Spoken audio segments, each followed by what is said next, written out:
Hello friends, ఈరోజు ఒక పసందైన వంకాయ కూర చేసుకుందాం. ఎలా అంటే పచ్చిమిరపకాయలు మిక్సీ చేసి వేస్తే ఇందులో చాలా బాగుంటుంది. ఇంకా పల్లీలు కూడా వక్కలు ముక్కలుగా కొట్టి అందులో వేస్తే బాగుంటుంది. అందుకని ముందుగా వంకాయలను శుభ్రంగా కడిగి ముక్కలుగా కట్ చేసి వాటిని ఉప్పు నీటిలో వేసి అలా పెట్టుకోండి.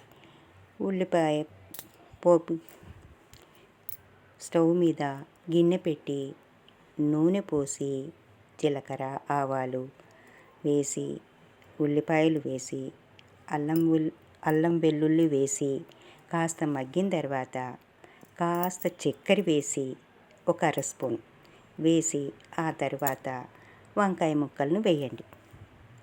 వేసి కాస్త మగ్గనిచ్చిన తర్వాత అప్పుడు ఈ పచ్చికారం వేసి కాస్త పసుపు వేసి మీకు సాల్ట్ సరిపోయేంత పచ్చికారంలో వేసుకున్నా సరే, తర్వాత వేసుకున్నా సరే. ఇక మగ్గుతుంది, అయిపోయింది, కూర ఉడికింది అనుకున్న తర్వాత ఈజీగా ఉడికిపోతుంది. 2 నిమిషాలలో ఉడికిపోతుంది. అందుకని ఆ 2 నిమిషాలు అలా ఆగి చిన్న మూత పెట్టి, చిన్న మంటే పెట్టుకోండి, ఎప్పుడు పెద్ద మంట పెట్టద్దు. చిన్న మంటతోటి ఈజీగా ఉడికిపోతుంది. బడే టేస్ట్గా ఉంటుందండి. పల్లీలు వక్కలు ముక్కలుగా దంచి వేస్తే పిల్లలు ఇష్టంగా తింటారు.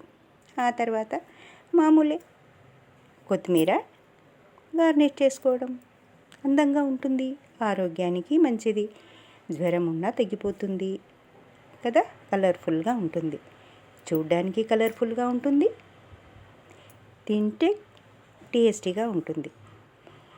పల్లీలు పలుకులుగా ఉంటాయి కదా, పిల్లలు కూడా తినడానికి చాలా ఇష్టపడతారు. పెద్దవాళ్ళకు కూడా చాలా బాగుంటుంది. ఒకసారి చేసి చూడండి. మీరు చేసి తిని చూడండి. అప్పుడు ఈ అమ్మ చేతి వంట ఎంత బాగుందో అర్థమవుతుంది. ఓకేనా? ఓకే ఫ్రెండ్స్, జై శ్రీరామ్.